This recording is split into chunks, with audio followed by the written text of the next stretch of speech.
What is going on, guys? It is Adam, aka Marf, and today's show is going to be packed. We're going to talk about the S-400 missiles going into Moscow and Dimitrov to defend their country. Are they expecting invasion? We'll talk about all of that and more in just a few minutes. This is a live show, so anything can happen.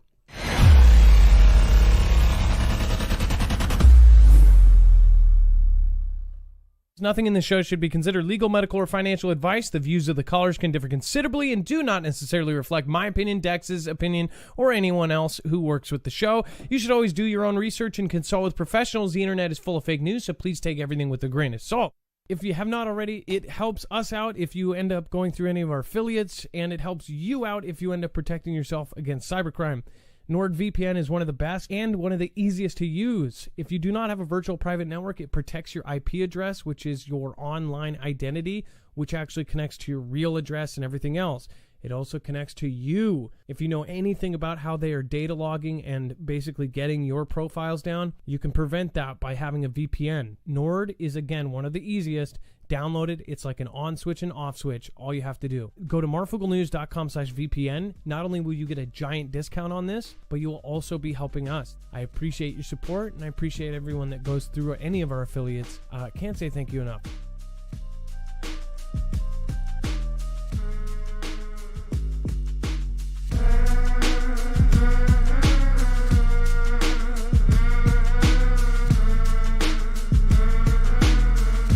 All right, not to mention, of course, they are preparing blood, actual blood for Russia. We'll talk about that and more. My name is Adam, aka Marf, and this is Marfoogle News. We have a lot to cover, so if you are new here, remember, you can go over to marfooglenews.com and you can sign up for our notifications. If those platforms are not telling you when we are live, we will. So remember that, marfooglenews.com for notifications, and sign up for our private email list. If we ever get knocked off or anything, that's how we would get a hold of you. Now, when you go over to our website, you will see that it is very easily navigable. It is all done by thumbnail. You need to know this, and today is a very serious topic, so just a quick warning. This is not going to be a frilly show. There are things that may alarm you. Again, this is real stuff that is backed up, and all of our articles, our bibliography is all here on the website. So if you don't believe us, go look at our sources and you'll go, holy moly. This is coming from around the world. We have information from almost every country that we are about to start a massive conflict. Now, what they are telling you in most places is that it is all between Russia and Ukraine. In fact, they have polls that say that about 15% of Americans approve of of us even being involved in Russia-Ukraine situation. But that, again, is something that we don't really have much control over because NATO is going to be involved. NATO and Russia have been doing, basically tit for tats now for almost a year. We have covered those things. Now it has come to a head. So we're gonna talk about all of that, and it is now we're finally where every prepper and every warmonger and fearmonger, where all of them. We're talking about for 5 years, and now we're finally here. So, again, hopefully we are not vindicated. Vindication is not a good thing in this case.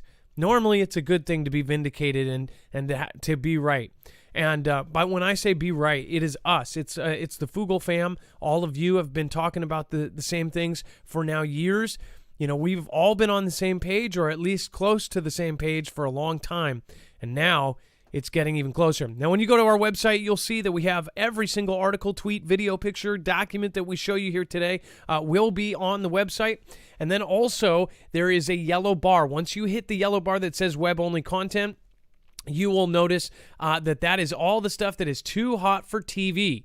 Once you hit that, you'll get into some pretty crazy stuff. Of course, we will explain that at the very end. There are some really serious things going on outside of the mainstream.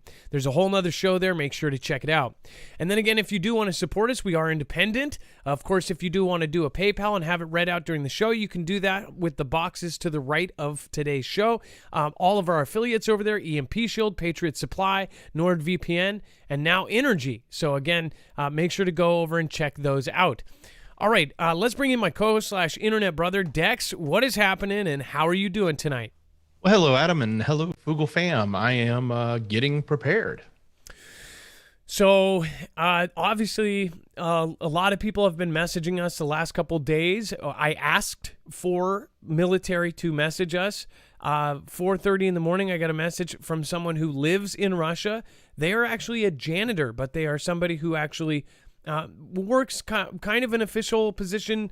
They have some basic clearance because they have to go in and clean out, pretty much toilets where they are in some pretty important buildings, right?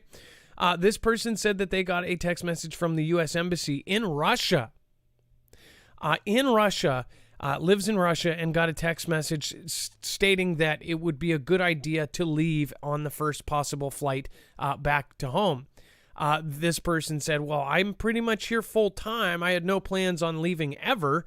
And basically they said, well, we insist. Now they're not forcing him, but they're saying, we really, really would like you to come back to the U.S. Maybe they didn't know his situation and that he has a wife there and things, but again, this is really crazy stuff. We knew publicly that Ukraine has the U.S. Embassy telling basically everybody to get out. We have diplomats leaving Ukraine. They are evacuating diplomats, Western diplomats, from Ukraine right now. But I've yet to see anything official as far as U.S. Embassy telling people in Russia to leave. At the same time, we'll talk about here in just a little bit, they are moving in anti-air missiles into cities in Russia. That would say that they are actually preparing for things to come into Russia. Again, this is something that's getting pretty serious. First, we'll talk about some of the other world events that are happening, and then we'll get into all of that. By the way, Ruth Angel from Europe says, love and respect for everything you and Dex do. Stinkers Bridge says, I bought potassium iodide tablets.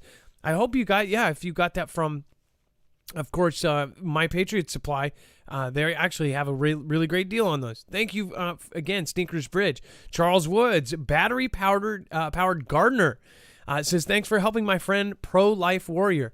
No problem. I appreciated all of those guys, and I believe that's a channel, right? I thought they were great, if I'm correct. And then Cobalt Wolf, thank you for subscribing 3 minutes ago. Natalie D, thank you for being one of the last people out last time. I appreciate your support over on YouTube. Over on D-Live, we have a lot of great people as well. We have, of course, Zippy Moon starting it off with a Ninja Guinea. So thank you guys. Guys, been a rough week. If your gut tells you something about a person, act on it. You are people so evil.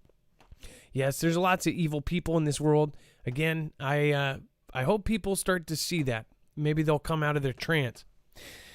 Blizzard could be the biggest snowstorm to ever hit Boston. Boston is no stranger to big snowstorms, but Beantown's first blizzard since 2018 could end up being the biggest on record. We talked about this over the last week because, of course, there's these crazy record storms coming in, winter storms coming into the East Coast, and this is only getting worse. For the next couple days, there are going to be some pretty crazy changes. It says a substantial winter storm will bring out whiteout conditions and gusty winds, dumping more than a foot of snow across southern New England before moving off the coast Sunday morning. A major nor'easter is knocking on the door of New England, and the latest forecasts show that this storm could pack a big enough punch to make its way into Boston's top snowstorms on record. The National Weather Service, or NWS, in Boston has already started to prepare for the winter storm by changing meteorologists' typical 9-hour shifts to 12-hour shifts. It says you could be there for 12 hours plus. Andrew Lecanto, lead meteorologist at the NWS Boston office, told AccuWeather in an interview. So essentially, even the meteorologists are working overtime right now. And then it says the blizzard of 2003, also known as the President's Day storm, was a historic and record-breaking snowstorm along the East Coast. Snow fell from Washington, D.C. to Boston, bearing some towns under 30 inches of snow. Boston picked up 27 inches of snow during that storm. 0.5 inches more than the Northeast blizzard of 1978. And they're saying that this essentially will beat that. So I am praying for the people on the East Coast and in New England, and of course any other town that is affected by this. One thing I have to say is, if you have warning, most of you should have some sort of prep around. Here's one thing that I don't understand is people that live in areas that actually do have things happen all the time. Or if you live in Tornado Valley, understand that you should probably have extra supplies and a go bag, because you're not going to have a house potentially at the end of a tornado. But a lot of people do not prepare. And it is something culturally here in the U.S., and I can't speak for any other country, but it is, don't fix it until it's broken. That's how our government works. That's how our schools work. That's how pretty much everything works here. So we'll see how people end up preparing. I hope that a lot of Foogle fam have been prepared for other things for a long time. So hopefully they will do well in these storms. And then Kim Schaefer, Adam, I appreciate all you and Dex do to keep us informed. Kim Schaefer, thank you, and I appreciate that you always pop in with that. It really does mean a lot that you guys you say these things. It's honestly some of the nicest things have been said to me on DMs and just all of the messages that have come to me over the last week and a half. I really appreciate everybody. Just thank you. I really do appreciate it. And then, and by the way, Dex, how cold is it now in Georgia? You are kind of feeling this, right? We're getting there. It's probably in the 30s right now. It's supposed to, I think it'll go below freezing after midnight here where I'm at. And I think tonight and tomorrow are going to be the coldest days. So, but we're only going down to like 20 something, which is still cold, but for us, but yeah. Well, not like Boston. I mean, they're looking at 24 inches or more of snow. That's crazy in a day. Yeah, 2 feet of snow, and when it hits that fast and that hard, that really disrupts pretty much everything. Now, I want to talk about this. This is something we got to be kind of careful around, but I am just going to let you know what we have been hearing from just a ton of people. People thought it was strange that this event happened as the Prez was visiting, essentially, to meet on infrastructure. It was kind of just the craziest coincidental time ever. It said that a bridge collapsed in Pittsburgh hours before the president was set to visit. It says rescuers formed a human chain to save passengers from bus dangling from a collapsed Pittsburgh bridge just hours before President B visits the city to promote his $1.2 trillion infrastructure bill. I just quickly want to put this in the back of your head. How much of that $1 trillion do you think is going to go towards actual infrastructure, or how much of that is going to be squirreled away by politicians and by charitable foundations? Or they literally do take that money and they put it other places almost every time. And as part of infrastructure, well, they may just need to pay off, one of these construction companies and pay their CEO $11 billion or something as part of it. That's what really bothers me. And the more you know about how they spend these bills, the less you want to hear about them. Dex, would you agree? I mean, have you seen? Yeah, totally. There's nothing worse than how money is spent by our government and the politicians that we put in place to manage it. They don't do a good job at all. On this topic though, if about being prepared or having the ability to do something, just imagine like if you're stuck out here in this situation with this collapse. It's cold, it's snowed, it's you need to have like a bag in your car, right? So if you scroll down, look at some of these pictures and just imagine these people that are stuck out there. It's kind of crazy. I mean, it wasn't a huge, thoroughfare. I mean, it was a decent sized one. It's not like there were cars backed up everywhere, but I'm just like thinking in my mind, like, what would it have been like to be stuck there, right? Well, and especially look at that. What if you're looking out the window and you see that behind you and a car flipped over in front of you? That looks pretty insane.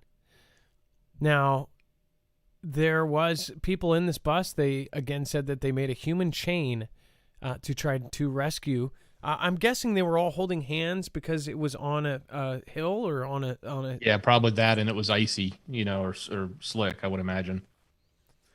Gosh, look at that! I mean, these got flipped. Do we have a casualty number on this, or was there any?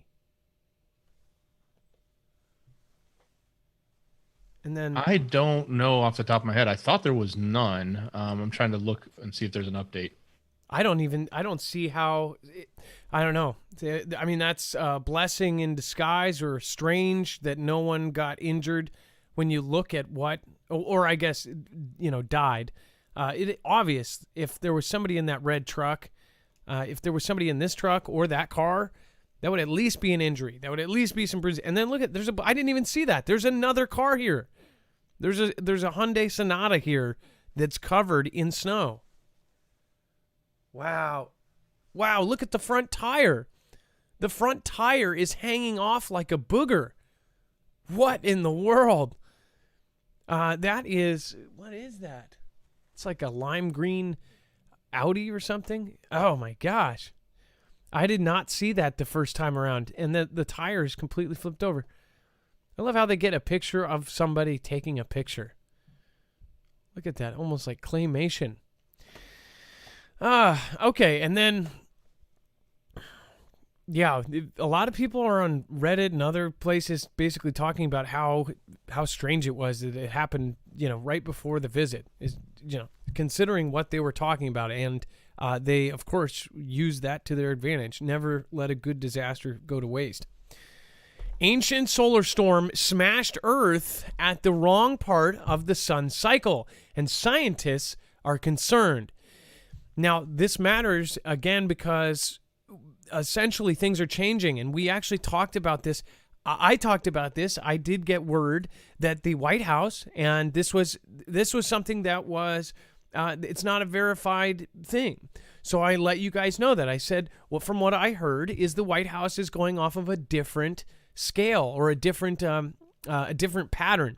There's the 11-year cycle, and then there's the 22-year cycle.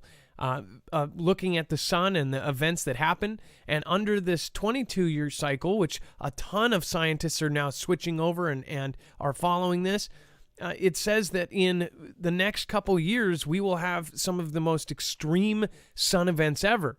But what this is, I'll have Dex explain this, because, again, this is something that they did not expect to happen. Yeah, so they went back in time using like ice cores, and they can, drill out really deep into the ice, and they could find, evidence of when we've had these massive solar events. And I'm not talking like the little ones that we report on all the time. I'm talking like these really big ones that hit Earth. And they've always thought that it was typical to happen during the solar maximum cycle, because that's what they've seen on a few of them. And they just made the assumption that when it's the most active, that's when we're going to see it, and that you wouldn't see them in the solar minimum. But what they found was that one of the largest ever that they found in the core samples actually happened in a solar minimum. So it's now causing them to rethink how these cycles actually work, the 11-year cycle, and whether or not you should, look at a maximum versus a minimum and think that a minimum is going to have less solar activity, at least from a CME, or a coronal mass ejection, which would affect, all of the electronics on Earth. From that perspective, they're really saying, wow, this is different, right? This is not something we've seen before. And it would make sense that the White House or the world governments would be ahead of the public. They're not going to tell the public certain things. When they're ahead, they keep those advantages, because it gives them a leg up if they have kind of a heads up on some of these things. Some things they try to put out to the public, to the world, so the entire world can prosper from it. But certain things, I think that they keep to themselves, for one reason is to avoid any kind of panic or unnecessary stress over something that may not be happening very soon. But as far as this goes, what this says is they're putting it in the back of the community's head, and in fact the scientific community, that we may be wrong about everything we've been looking at. And it would make sense. I mean, it was what now, a year and a half, 2 years ago that I told you guys that they were going on a different cycle at the White House. And that's what I believed, at least. And I do believe it. I believe that, or at least they're going by both, and they're trying to meet in the middle, because the 11-year cycle was more publicly accepted. Now I believe there's evidence that more scientists are actually going over to the other side. There's all these weird things that line up. Now pretty much the scientific community has somewhat come to an agreement that in the years 2024 through 2025, we will see some sort of peak and some sort of crazy activity. They have now come to agreement that in 2030, we will have all of these crazy different events happening, earthquakes and weather changes and all sorts of things, and flooding around the world. They say catastrophic flooding across the planet because of the moon. It's very strange to see all of the things that they're telling us is going to happen. And then what happens if all of these things that they say are going to happen don't happen? I don't know. I don't know if they're not going to happen. But that's again, if as long as we make it there, right? So this was a quote here. It says, "These enormous storms are currently not sufficiently included in risk assessments." It says, "It is the utmost important to analyze what these events could mean for today's technology and how we can protect ourselves." The scientific community is basically alerts and bells are going off right now. And there's other constituents here on YouTube that have been talking about this for a long time. You may watch other channels that only talk about sun action. And as far as, there's a lot of evidence out there that most all of the past catastrophes that have happened on Earth were from the sun. Really, really, really, really big stuff here. And then we have the American truckers join Canada's Freedom Convoy, protesting the day as rigs stretch for 45 miles. Now, someone said that there are more trucks than the Canadian military. I don't know if that's a real factoid, but when we did do the math on, it was at least like 50,000 truckers. Think about 50,000 times a 40 or 50-foot truck. That could stretch to the moon and back. Again, stretch for 45 miles. Rigs stretch for 45 miles down the road. And that's multiple rows. That's, the entire freeway, just all these trucks. It says U.S. truckers have reportedly joined their Canadian brethren in a freedom convoy across Canada that is stretched 45 miles long as the big rigs head to Ottawa to protest the country's dates. It says truckers lift from British Columbia on Sunday and will be met in the nation's capital on Saturday by other protesters driving from the east and the south of the country. It's 70 kilometers long. Benjamin Dichter, a spokesman for the Freedom Convoy 2022, told the Toronto Sun, referring to the convoy after it passed Calgary, heading west on Wednesday. It says, "I have seen footage from an airplane. It is impressive." Canadian trucking magazine publisher Dave McKenzie, who is working long-haul trucker, told West Standard Online that some U.S. truckers are driving from North Dakota to Portal, Saskatchewan, where they intend to cross the border and join the group. Now, the reason why American drivers are joining as well is because this applies to any driver that has to go over the border.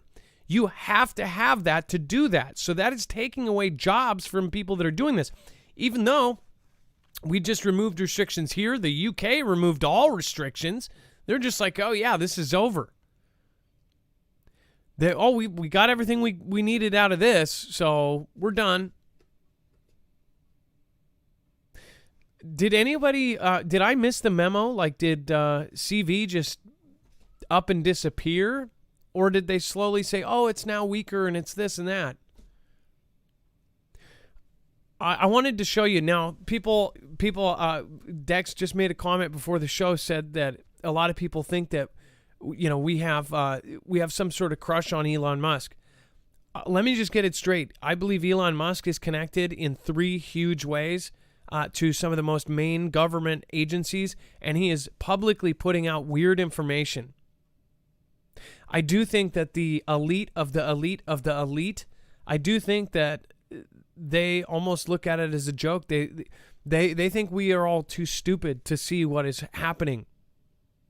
I think Elon Musk is, it's almost like a joke to him that that he panders to this side or that side. I don't think he's on either side. He's the richest man in the world.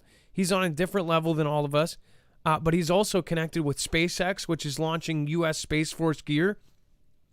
He's also involved with the Boring Company, which is potentially making underground military tunnels. I mean, who else would you contract? You already have them on your paybook. And then he also has Neuralink, which is now being said is the future of computing. Human beings integrated with computer technology. If you think about it, what would be the next step after cell phones? I mean, integrating the cell phone into your arm or having the cell phone inside your brain. So again, this is happening. He made some crazy comments about this. He said, Canadian truckers rule, which, haha, funny. But he also said, different things about the president and said that he should be pulled out and all this other stuff. And then what I was trying to think of the last thing he said. Oh, and he said humans will collapse. He said all of this in the last couple of days. He's gone off. And part of it, I think, is he's trying to sabotage his own company.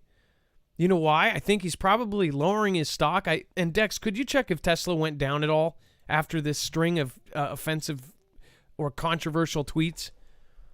Because I think something is really, really off here. He just did one after another. He's been talking about CV, emergency powers, says darkness bind them. Emergency powers, government. Why shouldn't they're I down keep... for the last 30 days? But the market's also been taking a hit for the last week and a half. So says that's the market part of it. Yeah, well, his buddies are buying his stuff, and then he's going to come out with an invention or something, or he knows about a contract that's about to go through for 200,000 orders for Tesla, and then boom, it shoots up after his buddies all get in on it. If you scare enough people, they will demand removal of freedom. This is the path to tyranny. That's what this is. These are all quotes by Elon, right? Why is he doing this? It says, and then this is one of the biggest things, and I have said this for 2 years now. I have been asking this since 2019. I have been saying, well, we'll see when they release the death rates. It says, seems odd that the UN still hasn't released the 2020 world death rates.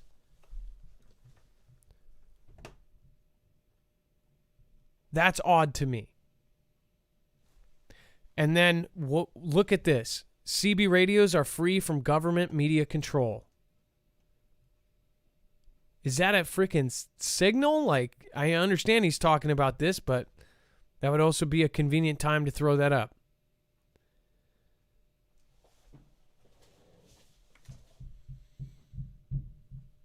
So I would say, and then look at this. Evil figure in a mask. The spice must flow. Giga. Joseph Newhouse, if you're watching, maybe look into who the artist is on this or what the symbology of this. It's holding an orb here. This is on a giant building in Giga, Berlin. Why, just posted graffiti art at Giga Berlin.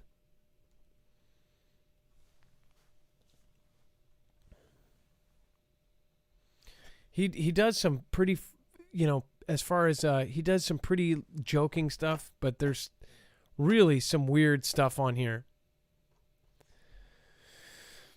And then as far as this trucking situation goes, this is something that the world has now seen. They blacked this out on media. They did not show people this. And of course, now everybody is talking about it. So it defeated kind of the quietness that they were trying to keep on this. The cap was blown off when, people like Elon Musk tweets about it, and everybody's talking about it. Of course, everybody's making fun of it as well. Legacy media is making their jokes, and then they just kind of wash the veil over your face and you don't pay attention. It says, the fourth angel poured out his bowl on the sun, and it was allowed to scorch people with fire. They cursed God and did not repent. Revelation 16:8. Dustin Layton, thank you for the comment. Thank you for the support. And yes, Bible has a lot of comments that apply right now. Kim Schaefer, again, thank you. Ruth Angel, I appreciate it. Well, we're on the subject of everything hitting the fan. We have a new affiliate, and this is one that has come through via EMP Shield. They are now partnering, or they are at least working with Energy. Now, I'm going to play this video so you can see what this is. I actually got one, and again, this is one of the coolest things ever, and I hope people end up going and checking this out. So when it all started, for me, really pushing me to get more of, I had a gas-powered generator. It broke. But also when we had the snow out about a month ago, when I drove through the neighborhood, I did a video and I basically showed that you could see and hear everyone who had a generator. All of the power went out for about a day and a half. And because everybody that didn't do the special thing wasn't working, there was nobody to fix it. So as I drove down the road, you could hear every house that had a generator. Now, you may already have a gas-powered generator, but that's the problem. If we really do have something that hits the fan, you will not want to be heard. This is Energy. This is one of the most sought-after generators, solar generators, that is out there. And again, this was the most sought-after for 2020, and it's still going into the most sought-after. And in fact, they are trying to quicken how fast they can deliver these out. Looks like they're trying to get it by at least May. So again, these things are absolutely probably the hottest generator on the planet right now. And you can get one over at Energy. Again, this is marfooglenews.com/INERGY, energy with an I. And again, this is essentially a really portable and easy battery bank, battery wall, I guess you could call it. Again, this is a solar generator. You can hook it up to panels. You can bring it with you to camp. You can bring it with you everywhere. But again, this is a powerful tool. The cool thing about this is it can charge in multiple different ways. In fact, right there where it shows you, that is actually, this is modular. So you can add as many batteries underneath. You can just keep stacking it on top. And you can also add certain modular kind of inputs. They have all sorts of accessories that go with this. I actually got some of the string lights they sent. These incredibly bright, can light up your whole campsite, can light up your whole house. Little lights this big that can plug and then chain together that go into this. Almost like giant, super bright, house bright lights that can chain together like Christmas lights. They plug right into it. They have all sorts of attachments that go onto this. Here's the cool thing. This is silent. Nobody can hear this when it is on. If you need more power, you just add another battery. If you need faster charging, you add we'll go up to the quick charger, or you can go up to multiple charging. They even have modulars that fit in the middle where you can charge from solar, you can charge from your wall, you can charge from, again, multiple sources, you can charge from multiple panels.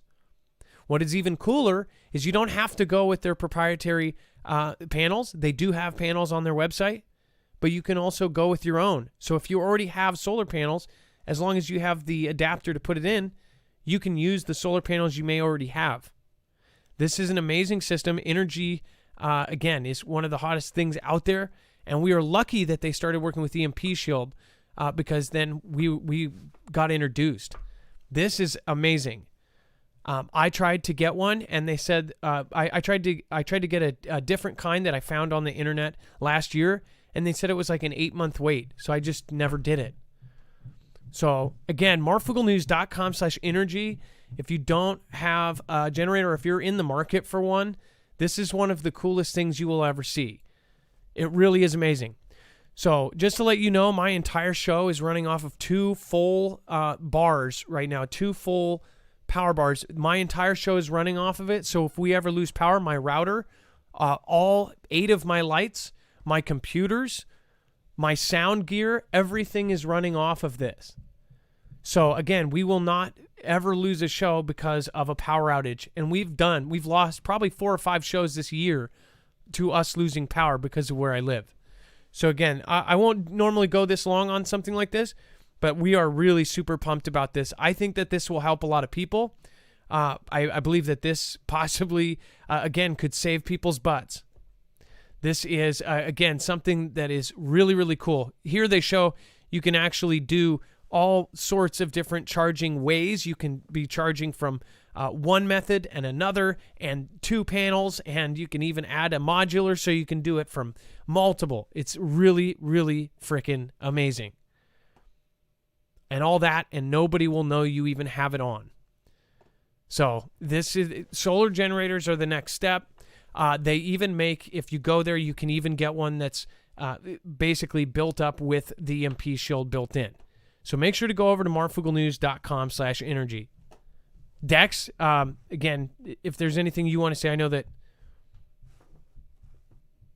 Yeah, this is a great device to have in the sense of, like you said, even if a short power outage goes out, you can run a refrigerator off this thing. You can run it for many hours, and you can take 2 solar panels and probably charge it in 6 hours, or 4 solar panels and charge it in like 2 hours. So this thing's amazing, and it's expandable. That's the greatest thing. It's a modular system. So you're buying something that you can expand to your needs, whether it's your bug out location, your van life, needing power when you're camping, or just needing power in the house when power goes out, right? There's so many different ways you can configure the system. It's really, really incredible. Well, thank you guys for, if you go over and use the code Marfoogle, you will not only get a discount, but you'll also be helping us out at our show. Again, I think that this is something that a lot of you have probably already been trying to get your hands on. So again, go over there. It has, again, 90 volt of solar input. So you can have a ton of panels and you can charge it incredibly quickly and then have, again, a huge bank of power right there that doesn't make any noise, and none of your neighbors will know you have it, or your future enemies. And then we have China confirms it's joining Russia to build a moon base by 2035. China confirms it's joining forces with Russia to build a base on the moon. Now, they say by 2035. I have heard other experts say that they are already working on something, and they project that this is going to be done way, way earlier. But that's, of course, assuming that everything is going as well as planned, right? That nobody is in a massive conflict with each other. China has confirmed it's joining forces with Russia to build a research station on the moon by 2035, which will rival NASA's Lunar Gateway. Confirmations of plans to build the International Lunar Research Station, or ILRS, came on Friday from officials at China National Space Administration, the country's national space agency. It says Russia and China aim to complete basic infrastructure construction for ILRS by 2035. Wu Yanhua, CNSA director, told a briefing in Beijing. It says ILRS will rival NASA's Lunar Gateway, which will be set to play a vital role in the U.S. Space Agency's upcoming Artemis program. Artemis, man, with the names they pick for some of this stuff. So, remind you, we just looked over there on the same day. Elon actually said, "We'll be back on the moon soon." That was one of his quotes. That right here. Back to the moon soon. We'll see. And then this was right after. And look at this. Same day. And you know what I didn't realize, Dex? Do you realize this was the same day that all of our ships left our West Coast and East Coast? Did you realize that, Dex? No, I did not. That is interesting. It's January 18th, the same day that all of our amphibious ships left port. Webcams on both the West Coast and East Coast showed that we were heading out. This is the same day that the 6 landing craft Russia deployed, and then that night, during that day, that same day, they announced 140 ships were deployed. And Elon Musk tweets, "We should be much more worried about population collapse." And then tweets, "Back to the moon soon." People are going to sleep all the way up until the alarm. Pretty crazy stuff. What do you guys think about China and Russia basically being best of friends, partners, military partners, and now they're going to be partners in space? Do you think they have bigger plans, and do you think what is going on right now is actually a lot bigger and they have plans that aren't necessarily just taking Taiwan and Ukraine? Let me know in the comments below. I'd love to hear from you.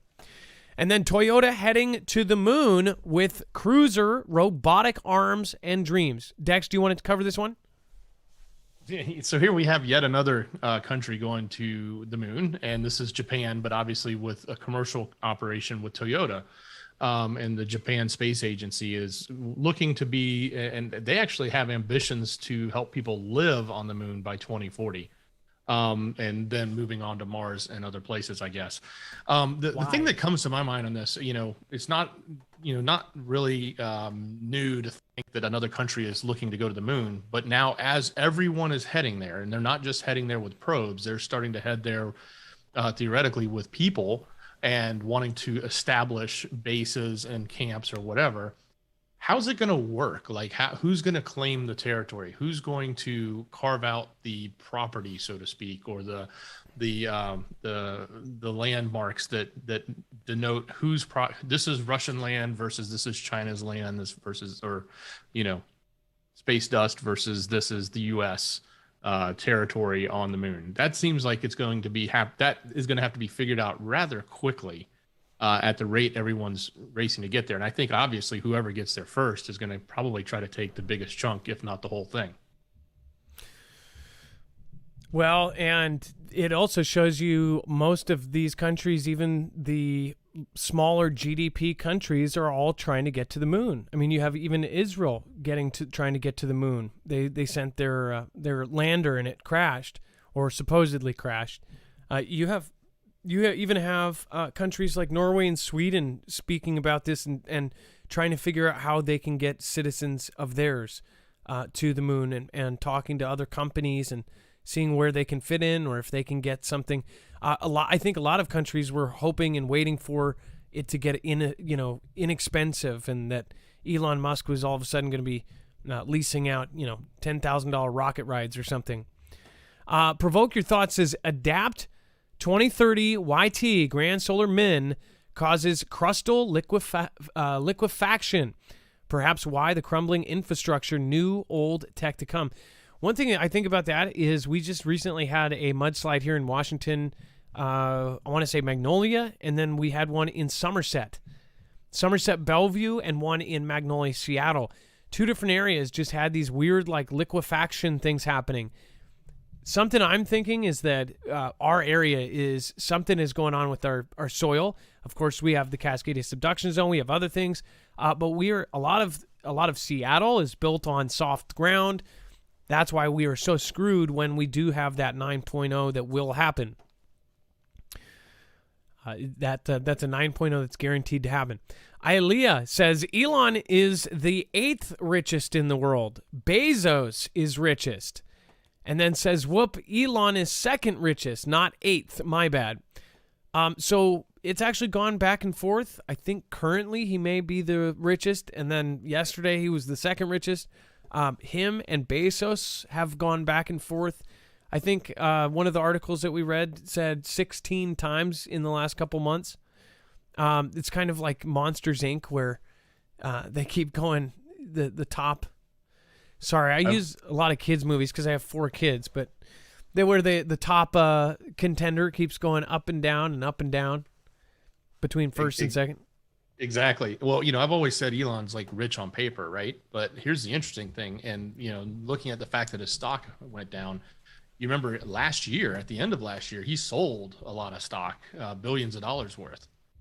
So that's cash. So he actually has cash that won't necessarily go down as much and fluctuate with the stock. But yeah, you're right on. If Amazon stock goes up or Tesla stock goes up and they crisscross, one's up, one's down, they just take turns on who's the richest man. But it is definitely, there may be some new calculations this year if he hasn't reinvested any of those billions that he sold off. Plus he'll have to give a big chunk of it to the government in taxes.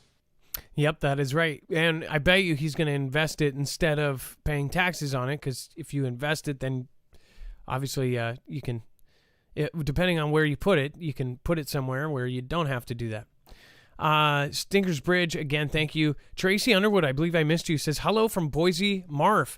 Have seen a lot of military movement around here, air activity and ground. Praying for your health and all the Fugel family. Thank you, Tracy. I appreciate that, and thank you for the prayers. 3 inches of snow and counting in Delaware. Stay warm and safe, Fugel fam. Delaware Yeti. Well, yes, you're a Yeti, so you can handle it. Charles Woods, thank you. I appreciate you. Again, thank you for the 2 super stickers there. Simply Pony says, 4 Black Hawk helicopters flew right over me 2 weeks ago. Flying low, video available. Simply Pony, send me the link. Did you already submit it to marfugelnews.com/playmyvideo? Natalie D, thank you. Kate Paul says, Trucker Fudo. Truck Fudo. Don't ignore this news, because the mainstream media blackout minimalizing trucker movement. Stand up and fight for your freedom. Oh, no. Kate Paul, we've covered it every day that the mainstream has not. Yesterday we covered it. I think that was the first, maybe 2 days ago was the first day we heard of it. But yeah, no, we're not going to. And then Kimberly Banks, thank you. Massive support over on YouTube. Really appreciate that. And then we have China's ambassador to the U.S. warns of military conflict over Taiwan.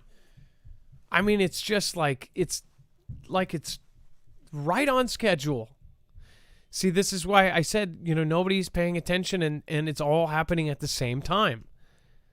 This is lining up to have both happen at the same time, and it's logical. It is. It would be easier for both countries, since they're allies, for them to team up and do this at the same time. Because both of them are looking at a potential situation where it might get other countries involved to protect a democracy. This is why other countries are preparing for a World III, because they can't both take these huge democracy, driven countries without something going wrong or somebody getting pissed off. Japan said that they will fight. There's been multiple quotes that they even want to change their laws so they can go in and defend. So this is a big deal. And I'm not surprised by this at all. This is what I've been talking about. I believe that they would do it at the same time. And if we have all of this information that that Russia is going to take Ukraine very soon, that would be the same information that would say that China is going to take Taiwan very soon. So it makes sense why Taiwan is actually setting up mines outside of their waters. It says China's ambassador to the United States issued a warning Thursday. The U.S. could face military conflict with China over the future status of Taiwan. In his first one-on-one interview since assuming his post in Washington, D.C. last July, Qin Gang accused Taiwan of walking down the road towards independence.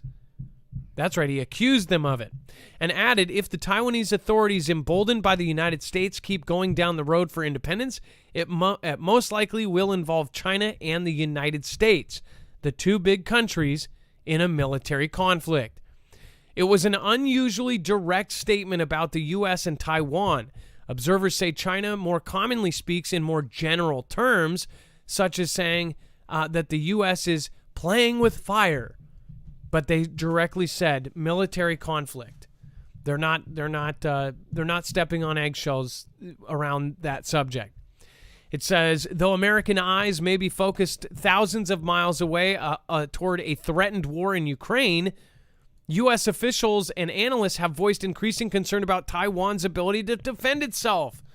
This week, 39 Chinese military aircraft flew near Taiwan, the latest of several such demonstrations. It's widely believed that the U.S. would defend Taiwan in the event of war, though no formal treaty requires it to do so. So this is we talked about this how many weeks ago, and now it is being put on paper. It's like everything that the Fugel fam, that all of us go over, that we go over, it all shows up weeks later. You're weeks ahead when you watch the show. And it's not because of me. It's because of everyone. It's because of Dex. It's because of the Fugel family, military members. It's everybody. It's all of us participating in this. This is a group effort. That's why we need your information. That's why we need you to participate in the show. Let us know what's happening. If you see, if you see something off the coast and it's coming, let us know, because we will get it out as fast as possible.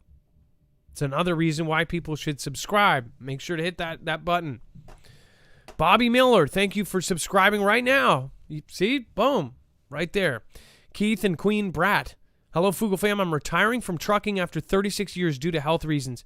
It's because of you I am prepped up and can continue to take care of my wife. Thank you very much. We love you. And GBY. And God bless you. Okay. I almost couldn't remember that. And then Dex, I mean, isn't it funny that this is exactly what we've been talking about? Yeah, it is. And then we have top U.S. general warns of horrific outcome if Russian forces unleashed on Ukraine. Dex, you want to go over this? And this involves so we can't get enough of these top brass leaders or top political leaders throwing, their words around. And, we just saw it with China, and that was a pretty stern statement from the ambassador.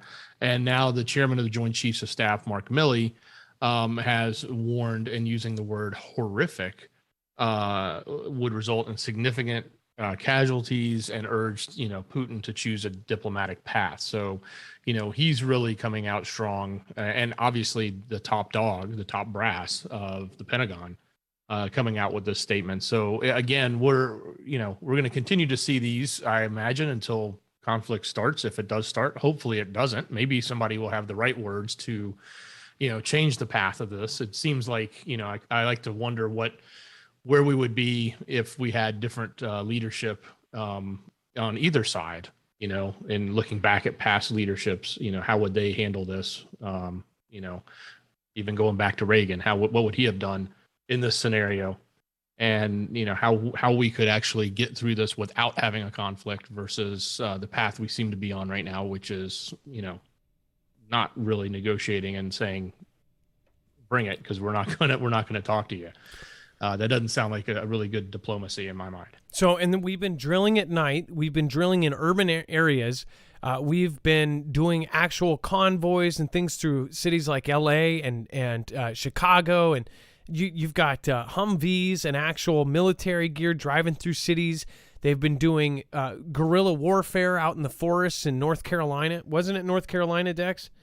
As far as some of these, it was north and south. It was right on the border. Yep. And then you see Russia, and they're preparing in their cities as well. It's like they're preparing for this urban kind of battle here, right? Well, it seems like Russia is also expecting that they may have people on their ground. We by the way, I forgot to mention this on my main video. I don't know if you remember, but we put it on paper, and they're asking to put air defense systems just like the S-400 system that Russia just put in Dmitrov right outside of Moscow. They're asking to protect our critical infrastructure with those same systems. Nobody's putting together the math. It's like they'll say, hey, everything's good. Oh, we're in peace talks. Don't worry. We're Americans. We're not going to be touched, It's all propaganda. Basically, people are shouting from the rooftops that everything is propaganda. But something is going to happen, so why not be prepared for all options? Why think that this is all just not happening? Right now, the actions say way otherwise. Just remember that military confrontations, even if they lose millions of lives, they can fix depressions. They can reset things. They can take that wonderful population down that they didn't want so high. And you also assume that these people at the very top care about the people that will be lost. They think they're Bobs and Steves and Billy Bobs from the South that they don't even care about in the first place. They'll go out on the front lines. which we're proud of you. Anybody here, we're proud of you doing what you're doing. We're proud of everyone that serves. But I have a sneaking suspicion that most of these people at the very top, they don't care. Just know that their sacrifice is not in vain. No, it's not. And Adam, let me ask you this. Do you think Milley will pick up the phone and call Russia before we do something? He said he would do with China. No, but he'll at least do... Well, that's why I think it'll be both. They'll get on a three-way call, and Milley will be curling his hair and go, "Hi, what you doing? How you doing? Oh, you're taking a bath? Oh, Putin. Oh, you're on a horse? Oh. Figuratively? Oh." If you didn't know, Mark Milley called China when there was even an idea and told China general that, hey, if we're going to do a surprise attack, I'll call you first before T-Man sends a missile at you. And then called 2 days after the 6th, 4 months later, called after the 6th and probably said mission accomplished or, whatever.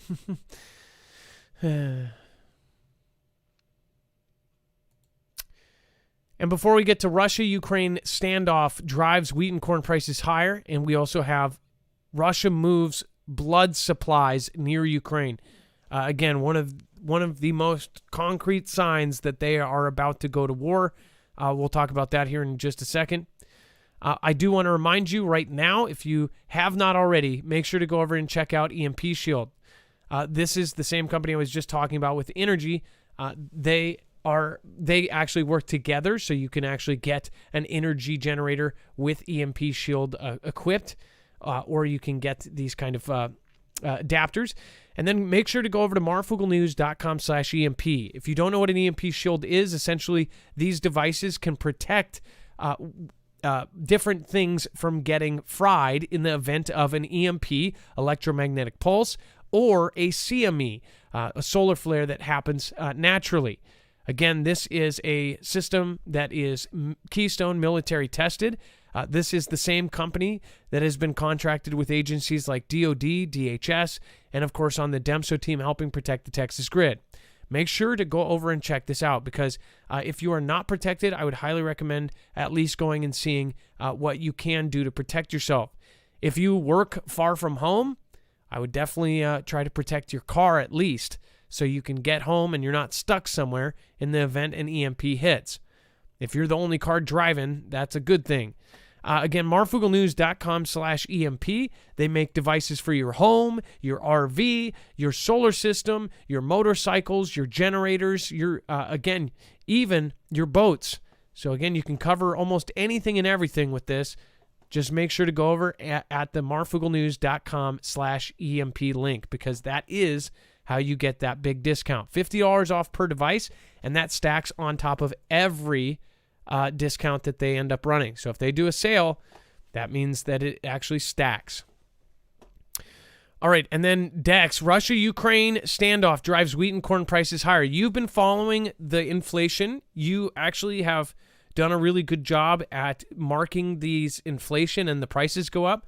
Shrinkflation, you have covered. I believe you've even wrote some stuff about this. What do you think about as far as the different things that are rising up, like resources, gases, all the different things that this has affected? Yeah, so in this case, we're talking wheat and corn. And, what's interesting is exporting from Russia, it was one of the largest wheat exporters, is actually down, right? It's been down for various reasons. And then also other places like South America, which supplies lots of grains, has had a lot of drought. So they're down. And another big supplier of grains like this is the Ukraine. So imagine what's going to happen when a conflict breaks out between the Ukraine and Russia. And we're involved, and what we're already seeing is prices going up on grain, but it's going to be even harder when a major country like Ukraine, which produces a lot, and Russia, which produces a lot for the world, Okay, yeah, you may think, oh, it doesn't matter. I don't buy my grain from Russia. Well, that's true. You may not, but they supply other countries. And when those other countries become starved for it and need it, they're going to go to a different country to get it, whether it be us or China or someone else. And when that supply is not there, it just means the prices go up. So when everybody starts to, all these countries start looking to fill their needs, these prices are just going to keep going up. And so it may not be that, oh, we buy our wheat from Russia. That doesn't matter. We don't do that, right? Well, it does matter for anywhere else that buys it from them. It starts to look to our country or other countries that we may be getting over or getting supply from or supplying to, that they'll be getting it from them. So yeah, it is a very, this whole ecosystem is, over time has sort of balanced itself and it's been this harmonious system that was working really well until CV came along. And now when you layer in all the backups from that and you start layering in things like major world conflict, it's going to throw this entire balance. And I'm not just talking wheat, we're talking meat, we're talking anything, all the different types of supplies and where they go to and who's buying them and who's paying for them. All of that's going to be disrupted in major ways. So this is just a really clear example of one particular thing, and that is already going up in price and will probably continue to go up in price significantly. Well, it's not acceptable for people to warn. So if I say, hey, you need to get ready, everything's about to hit the fan, that is not generally acceptable. People have they are optimists. In most cases, us as humans, we are optimists. In fact, it's kind of built in because we have one thing in common. Almost every single person here has a fear of death. That is the one thing that is at the root cause of everything. Now, you may say, I'm not afraid of dying. I have faith and that. But when it comes down to it, if you're about to get in a car accident or you are at the edge of a cliff or anything, your body is going to kick in. We all have that instinct, right? Fight or flight, anything else. Well, as far as at this point, I think that myself and all of my constituents here on YouTube, I think that we all need to not be worried about what people think.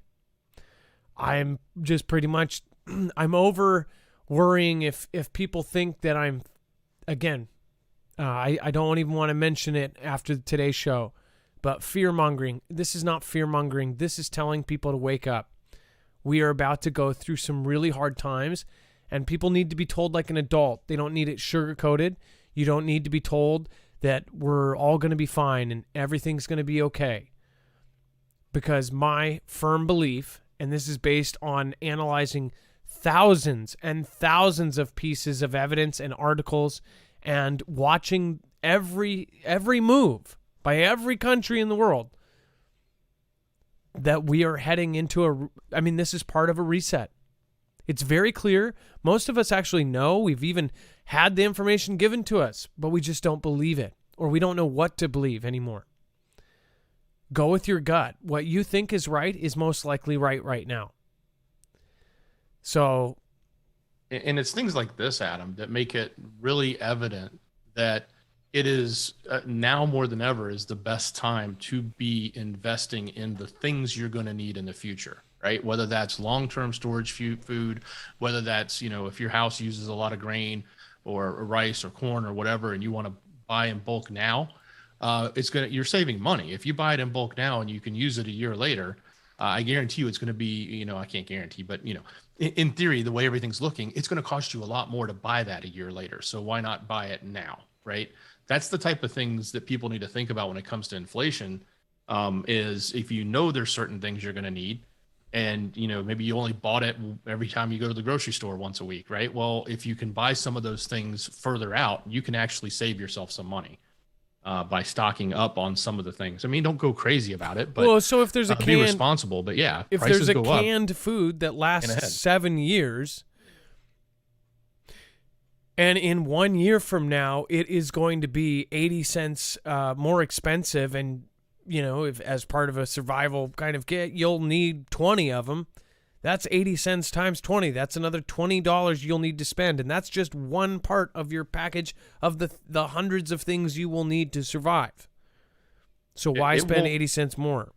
Exactly. Or it won't surprise me at all if people a year from now are looking and saying, all of the long-term food I've been storing, whether I've been making it myself or I've been buying it from food companies, is actually cheaper now for me to just eat that than it is for me to try to put food on the table.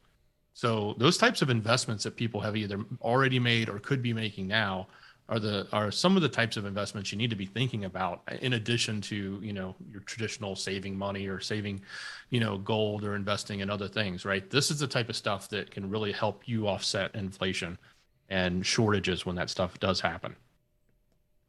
Even for temporary shortages and things like that, wherever you may live may go through a week or 2 week long power outage just because of a disaster. Investigation of, so we're going to talk about this right before we go to Ukraine and Russia, because this is tied in, and I'm actually making a call to action here. So I want people to look deep into this.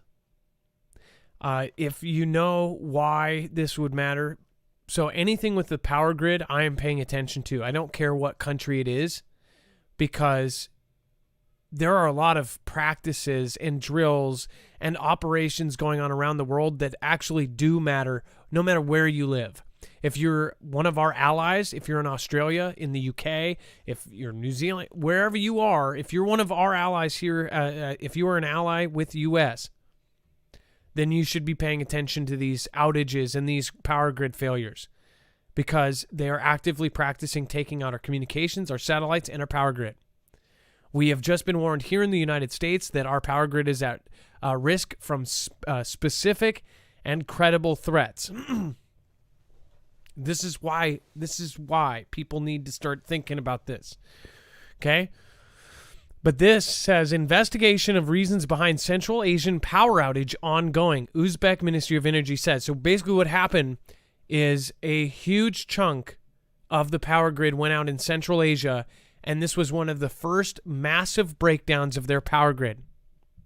And everyone is accusing everyone. They're saying, "Oh, it's because of their hydroelectric plant.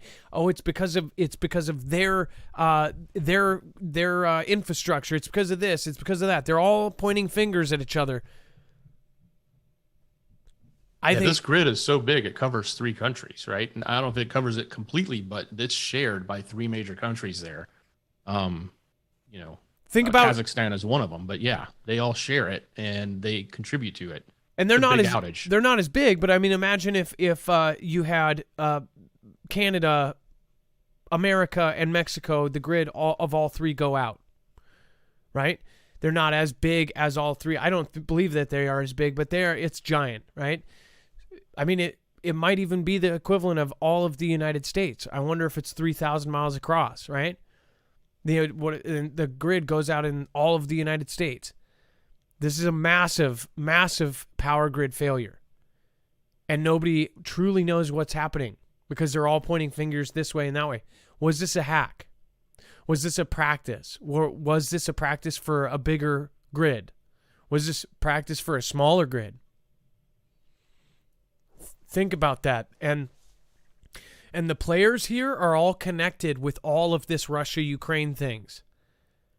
So something is going on, and I guarantee this is somehow connected. This is what I'm calling to action. I want you guys to investigate this. Marfoogle family, most of you are just incredibly clever and smart and ingenious. You are good researchers. Make sure go out and see if you can find whatever you can and find out what you think, how this could be connected to the world events. You are our reporters. You are an extension of this show. Everyone who is watching, you can be a part of this. It's very easy to get a part of this show and have your work be shown and credited. So try to get in here and figure out some stuff with us. What's interesting is that this power outage coincided, give or take 24 hours with our delivery of a response to Putin. I mean, it's crazy how a lot of these things are corresponding. It's like within 30 minutes of us saying no to Russia's, guarantees to safety when they first did it, all of a sudden, all this stuff in Belarus was going on. All of this stuff in other countries were happening. Protests were happening in, what was it? Kazakhstan. Kazakhstan. Yeah, which is where this power outage is. Yep. And and then in Kazakhstan, they all of a sudden had 20,000. They had rocket launchers all of a sudden. Who knows how? It's not like, our CIA or anything has had anything to do with delivering high-powered weapons to anybody or cartels or, keeping drugs going because the war on drugs made billions of dollars.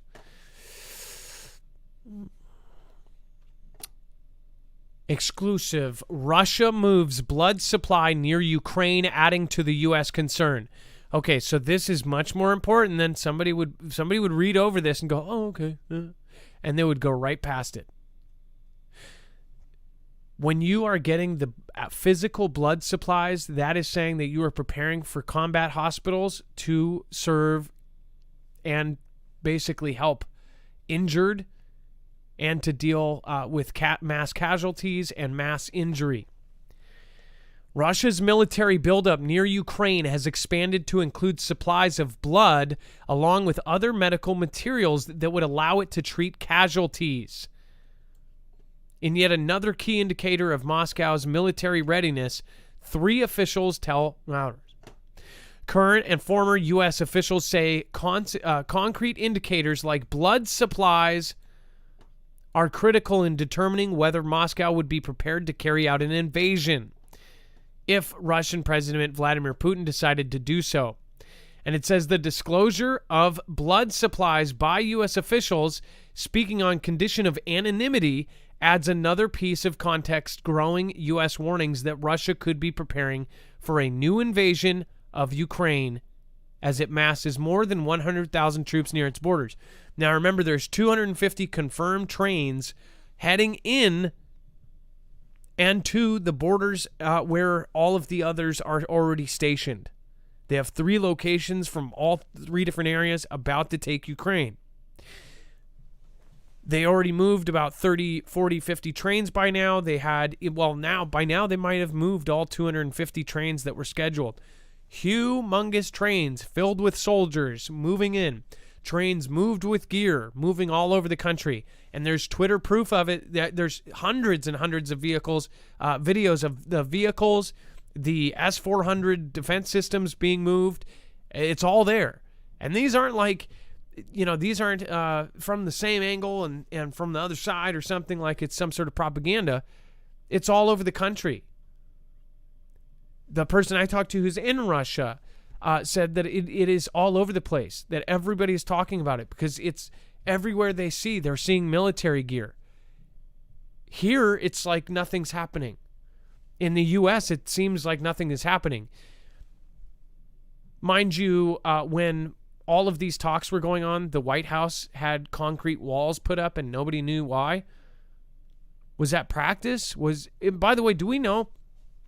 And webcams of the White House got cut. Do we know if the White House still has those concrete walls around them? Is there any way that we can confirm that? Does anybody have a current webcam or something like that? I'm just wondering if they, by the way, these concrete walls had cutouts.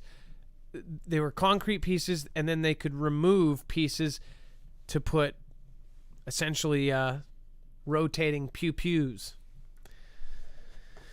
They could put 50 cals every so many feet to defend it. At least that's what it looked like. They had those cutouts. I mean, why would you leave a cutout that somebody could hop over if that was the point of it? The current webcam is operational, and those that white wall is still there. So our nation's capital, our White House right now, is surrounded by concrete walls. Strange? Just a little bit? It says the Pentagon has previously acknowledged the deployment of medical support. By the way, is that because they may think that they could have a surprise attack? You know, the White House has air to surface to air missiles on top, I believe. Do they not? I believe. Yeah, but that wall is not built for. That's not a military reinforced wall. That's to protect against people, right? I mean, you're just looking at it. It doesn't make sense. Like, you know, a tank can roll through that, but, you know, it just the way it's set up, it doesn't even look like it's something that would be military. It would be people, and that's what's really odd about it. Like, why are you putting that up when there's already, you know, multiple layers of protection for that, right? Yeah, because a tank could roll through concrete too, huh? Especially a big one. But that would be saying that they could get tanks in. Paratroopers couldn't, though. I mean, who would you get in if you were to invade the United States? If you were to invade Washington, D.C., do you think you would get tanks in here right away? Or do you think you would get paratroopers? That's what I wonder. So if the wall is made for people, I wonder if that's for paratroopers or protesters. By the way, Global Witness has just stopped in. Says, we love you, Adam family, Dex and family. Love you. Thank you, Global Witness. If you guys have not checked out Global Witness, we did a great show with the True Leak Project, with Rex from Leak Project, Donut Operator, Jacob Israel, Global Witness, BP Earthwatch called in. We had Oppenheimer Ranch on. We were all part of a panel. It was really fun. We all talked about the 6th mass extinction. Everybody gave their opinions on how we thought it was going to end. You know, of course, Oppenheimer Ranch talked about the sun. Leak Project talked about ancient things that point to things that would happen. Jacob Israel, of course, talked about the symbology of everything that's happening. Really good show. If you guys have not seen that show, go to Global Witness and check out that panel. So a lot of people wrote us and messaged. A lot of people commented that was Global Witness's best show ever because of all of his guests. He had a lot of really great people on that. I was honored to be on there. Chicky R says, only God knows why. Kid Rock, sending love from Northeastern Maryland. Chicky R, that's right. That's a perfect quote. Nicholas Goss, thank you so much. And Bobby Miller, I appreciate you. Nicholas Goss, thank you for subscribing. If I butchered your name, I apologize. What do you think about this? I'm going to have everybody pop into the chat. I don't care if you are here or not, or you never pop into chat. I want you to pop into chat for this survey, because when people watch the replay, we have anywhere from 50 to 70 to 100,000 people watch the replay the next day. I want you to participate and tell me what you think. Do you think we're going to be in conflict in the next week? Press 1 for yes, 2 for no. Just that, cut and dry. And 3 for don't know.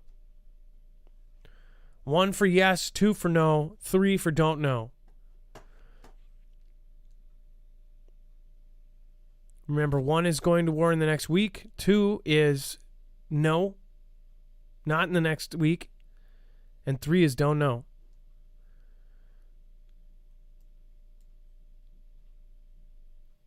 Really a ton of 2s. So I'm glad that more 1s than I would like to see. Someone said within 3 weeks. We asked specific. Did everybody go back to that show and watch the chat? We had like something like 2,000 names came in and boom, boom, boom, boom, blasted their opinion on that. Almost everybody said within a month. Intel says it's mid-February, and we are basically, that would be 2 weeks, in the next 2 weeks. Pretty crazy. All right, and then new battalion of S-400 air defense. This is why we're talking about this. So if you were not aware and you did not see the video I put out on news, this is why we're talking about this. This is extremely important. I hope people share this show out, or at least the video that we made earlier. New battalion of S-400 air defense systems goes on combat alert in Moscow region. Within 24 hours, they could be ready to go. In fact, combat alert with them deployed, with them stationed there. They are basically ready to go. These are full-on air defense systems, manned and operated right now as we speak, right outside of Moscow, which, again, is not on the border. They are expecting some sort of action or preparing for the potential of action inside their country, like someone was going to invade them, like NATO was going to come in their front door and take them over. Which, by the way, I would not believe anything as far as who's the bad guy in this. We don't know. The USA could be taking Russia out. Maybe it's in our best interest to take Russia and China out. I don't think Putin's a globalist. That's my personal opinion. Dex agrees with me. We both think that he's more of kind of a T-man type. He's like a Russia first kind of guy, right? I don't think... I mean, I don't see him at... his current actions don't seem to be one that he's trying to be a takeover kind of thing. And I know everybody's positioning like, oh, he's wanting to take Ukraine. Well, no, he's trying to prevent, an encroachment of NATO into the Ukraine. He's trying to prevent, further expansion from his adversaries. But I don't know that he's out trying to, rebuild the USSR, right? I don't know that that's necessarily what he's trying to do. He didn't do that with Belarus. He went in, helped, and he moved on, right? He even came out and said there's no reason for Russia to take Belarus. Belarus is its own country, right? So, I mean, at least that's what it's publicly being shown. Who knows what goes on behind, their skulls and their crazy little minds. Yeah, you never know what's going to happen next at this point. By the way, Arizona Ice Queen, please warn the people, pole shift by 3/20/23. Research Mavic Star reloaded. Move from the coast. So where does what is that, March? So January, February, March, right? And 2023, so next year. Where does the specific date come from? I would love, if you can send me a link, Arizona Ice Queen, I would love to check it out. And then Urgent Mavericks Restart on YouTube says 40% polar shift to happen by March 2023. Researches, please. Arizona Ice Queen, Shatner knows of the pole shift. This is why he said Florida is building 50-foot walls around mill properties. So Shatner, by the way, saying that we have this coming catastrophic thing. And then I did read that they had boats and footage of one of these huge, what do you call it, glacier. A glacier broke off, right? A huge glacier, and they said it was melting rapidly. But somebody was talking about how if a military went in there and blew it to pieces, that it would melt super fast and it could cause massive flooding. Somebody said that was even a strategy at one point. This was something that back in WW2, they talked about blowing up and causing a tsunami by hitting off chunks of glaciers. I thought that was pretty interesting, to say the least. Or any force kind of landmass, and if they did controlled demo and knocked off a piece into the land, if they knew what they were doing, they could destroy a place, and it would be very hard, or at least for the first few hours, to identify who did it. So you wouldn't know who you were going to conflict with. Jay Rockin, I get my news from Marfoogle News. Hey, Jay Rockin, thank you, and thank you. Cheers for our Canadian brothers and sisters, says Lisa K23. Lisa, cheers to you. Thank you for being here almost every show, and even when you miss a show, you end up messaging or commenting. Thank you. Dixie Doe, you have been here almost every show too. Life is better on stilts. Thank you. That Chowky Gal. I do notice that. Thank you guys for being here almost every show. Tartan Granny, Jeep 71, Tree Hookers, Angela, Bear Lover. Thank you guys. I appreciate you. Everybody that's over there. King 5583, what's going on? Sun for you, Greifel. Cosmic Mass Ejection, what is happening? Thanks for gifting out badges there. Badger. The Badger gifted a badge. Thank you. I do want to read one part of this. So these are Triumph surface-to-air missiles. These are for taking out planes and defensive measures against things coming at you, right? It says the combat team is prepared to surface-to-air missile systems and sites for air defense combat alert in the assigned responsibility area. Now, I want you to... Dex, can we do some basic math? I can't do it while I'm doing this, but what is the range? And how many kilometers is in a mile, or is it 1 kilometer is 3 miles, or what is the rate? 1 kilometer is 0.6 of a mile, and 1 mile is 1.6 kilometers. Okay, so say this was 1,000 kilometers, 0.6, that would be 600 miles, right? So 400, so half of that would be 300 miles, and a little bit less. So this is less than 300 miles range, okay? So this S-400 is prepared for something coming right up to Moscow. That's my point. 400 kilometers is, so 0.6 of that, 250 miles, 260 miles. And an altitude of, what is that? 0.6 of that would, 10 miles, 12 miles, 13 miles, 14 miles up in the sky. So what is happening here? It says the S-400 can engage targets at a distance of up to 400 kilometers, about 260 miles, something like that. But it says it is designed to destroy strategic and tactical aircraft, cruise and ballistic missiles, and apparently hypersonic weapons, and can also be used against ground installations. Can they even reach their border, or is this for defending people coming inside their border? Are they on the offensive or defensive? We never know. There's so much propaganda. I don't think we'll know until they're at our front door. Stephen McMahon says, God bless all in this house. And Stephen McMahon says, Adam, you should be taking chlorine with all that's going wrong. It's cheap. In fact, you could make it at home. Yes, I try. I have friends that have done it. I have been pretty careful about all that stuff as far as... I need to talk to a naturopath before I would do anything like that. And then, find out more about it. Prilby, I know that Satire did that. He actually got booted for just suggesting it. Couldn't believe that. Prilby, thank you so much. I appreciate you.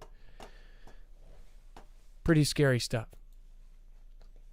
And just to give you perspective, Adam, if you were in Moscow or protecting Moscow, it's about 415 miles or so to the Baltic Sea, give or take. So like double that range. Maybe some areas it's 500, so it's like double the range of what that. And then Kiev, which is in the Ukraine, is about 450 miles. So again, it's not far enough to reach all the way there, but it is, in theory, you could think of something coming from those locations, either the Baltic Sea or from Kiev, and about halfway there, it would then be able to intercept. So they're planning on somebody being inside their borders, or they're planning up for the potential of it. If it goes south, you got to be in a good 250 miles in their border before that's going to kick in. So yeah, that's definitely what it appears. It's simple stuff here. That's pretty freaky. And then we've got China urges U.S. to react seriously to Russia's security concerns. Essentially, China is telling us, take Russia seriously. So I believe there's been talks behind closed doors. We just had a talk behind closed doors with our president and all of the allied nations. And some have said that they are basically talking about a full-scale conflict. That is only rumor, though, because we don't know exactly what happened on... we have some of the releases and kind of what they said was talked about, but we don't know exactly what... There was separate meetings. There was a meeting with several incredibly important people in the world, and that's still between them. There were also phone calls that I believe will end up some of the countries have released that they have talked to our president, but on our end, it hasn't been talked about that our president talked to those leaders. So it's like, okay, so they're going to release that they talked to us, but we haven't said anything about talking to them. Countries that are not part of NATO, they're preparing for their countries to possibly be taken over, like Sweden. They have sent their troops to Gotland, the island of Gotland, to defend against a possible Ukraine invasion. They say history may repeat itself, so they don't want any part of it. They said that they are ready to defend Sweden. I mean, this is crazy stuff. Now, if you've been following this whole week, then you know this. But some of the folks that are just tuning in tonight, we are closer than we've ever been before. This is, I mean, we're at go time, people. This is where people need to actually start getting their stuff together. That is my opinion. I'm not afraid to say it. Russia's reasonable, and if, by the way, if everything in 3 months, if nothing happens, I will say, thank you, God. I won't care that there's going to be people going, you said it was all going to happen and it didn't. I'm not saying anything's going to happen. I'm saying pay attention. Look at what's happening right now. If it doesn't happen, that is a miracle, and I am welcoming a miracle right now. We need a miracle. I have 4 children. I do not want anything coming to our shores. I have a wife and 4 children. I do not want anything bad to happen to the United States. But I'm also not going to be surprised by it. I'm not going to be caught off guard. And I'm not going to be sitting there with no supplies. I hope none of you are either. And if you can't afford to do stuff, I hope that you guys go over to Alaska Prepper, to Survival Living, to these folks that do payday preps. They can, as low as $5 a week, you can try to keep prepared. Water, there are ways to get water now that won't be around after. So pay attention, people. It says, this was, again, China's Foreign Minister Wang Yi, a member of the State Council, said in a telephone conversation with the U.S. Secretary of State Anthony Blinken, Russia's reasonable concerns in the field of security must be taken seriously and settled. The Foreign Ministry's news release quotes Wang as saying, the security of one state cannot be ensured by harming the security of another country. Likewise, regional security cannot be ensured by strengthening or expanding military alliances. Dex, what do you think he meant by that? Well, it's again, it goes back to the other strong statements we've heard, right? So I think, it's all part of the posturing, and it's all part of the positioning that is coming from everyone on all sides of these potential conflicts, right? I think they're trying to say, like, I think they're also kind of accusing us of meddling and saying, like, hey, nothing's going to get done if you do this. On the other hand, they're saying take this seriously. They have been working extremely close. So, and then another thing, China apparently has been serving up Pakistan to defend against India. We don't think of, a lot of people don't talk about India and how India has a 1 billion population, and they have a huge military. They have nukes. They are in current, battle with other people as well.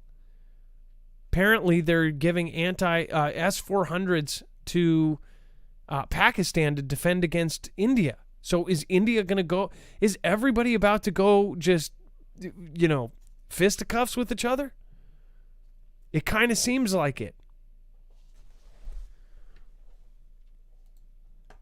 And then American citizens urged to leave Ukraine amid Russia tensions. Now, this was to back up what I was saying in that other video. Some people said, oh, nobody in Ukraine was told to leave. We have plenty of sources. Again, this is why we share our sources. Make sure you know that. American citizens urged to leave Ukraine amid Russia tensions.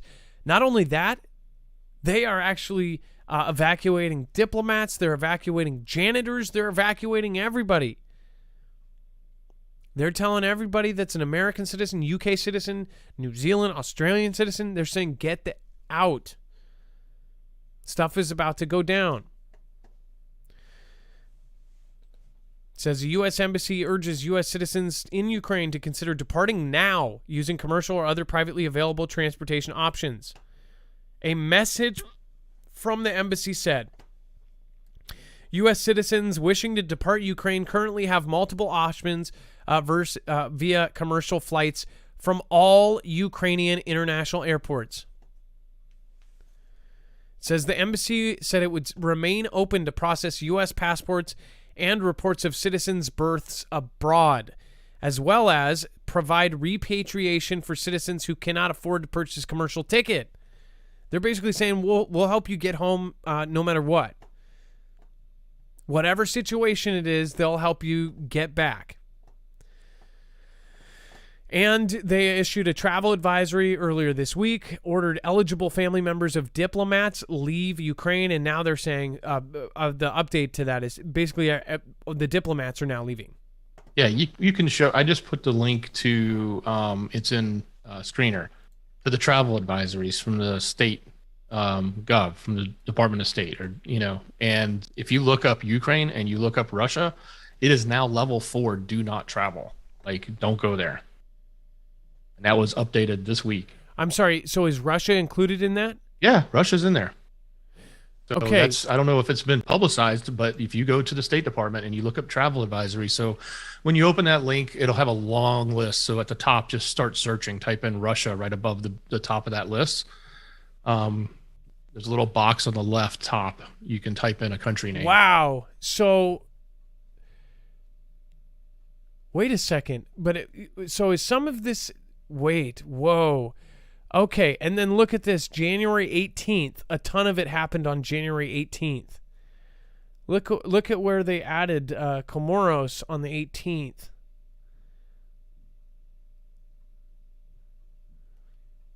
So let's see. Worldwide caution, just worldwide. Let's see here. Hong Kong, reconsider travel. Wow, this is incredible. Denmark, do not travel. Czech, Hungary, Greece. Let's see.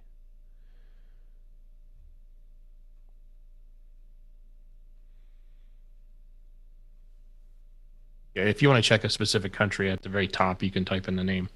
So let's see, Russia. Let's see.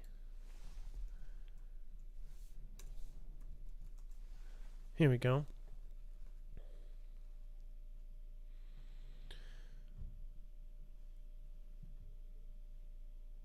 Wow.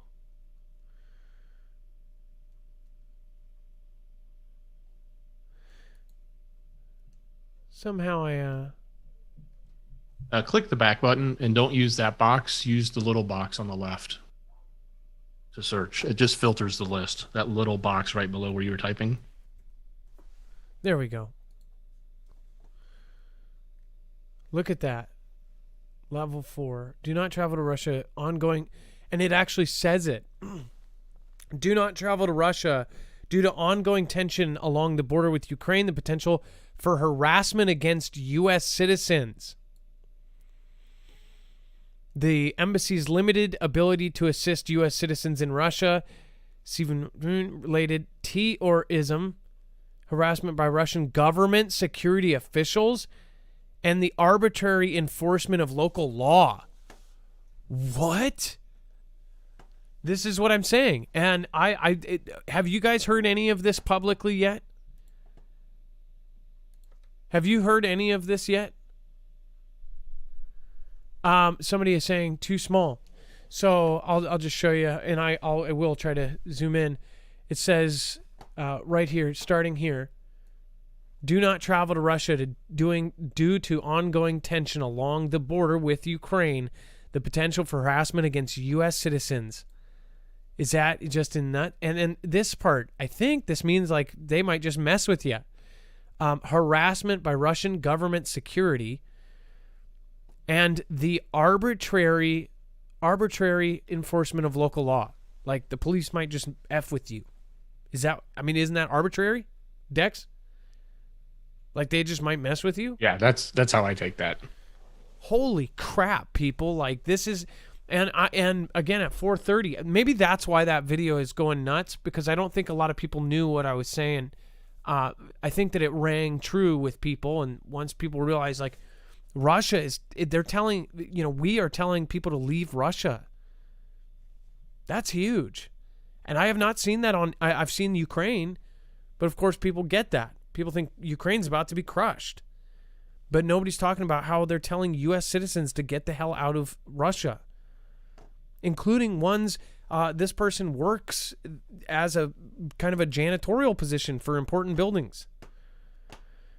Says everybody he knows is just, now he can't get a hold of anybody. Can't get a hold of, literally can't get a hold of any of his superiors. They're all just, and nobody's been working for a week and a half. That's weird. Global chaos followed by savior aliens, aka blue beam. The Den world order. Joe Voigt, or Vogt, I believe, Voigt. Vogt? If that had an I would know how to say it. But I don't.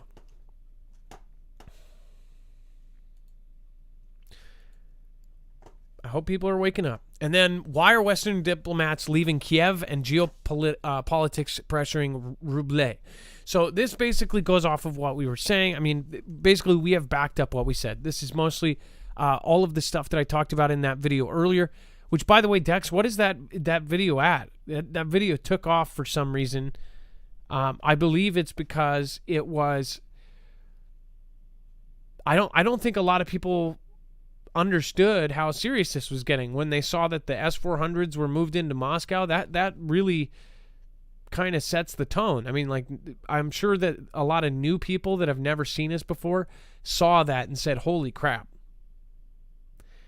A lot of people didn't believe us. 91,000 views. Yeah, people didn't. 97,000, something like that. People didn't believe us in the comments, and I attached a couple links, and then I had them come back and they said, oh my gosh, I'm so sorry. I can't believe this. And they saw its official sources. There's backup on Twitter. Nobody was believing that Russia actually had these S-400 systems moving in.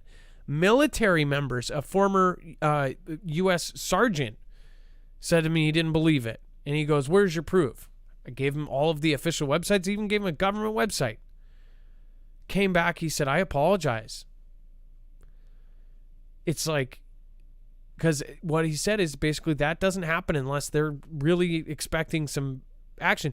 And he said, obviously that's preparatory, right? But that's a whole nother thing. That's saying that they're worried about people coming in their country. Are we setting up here and we don't know about it? I know that we've put the papers in. I want to show you this real quick, and we're U.S. wants to put surface to air around critical infrastructure.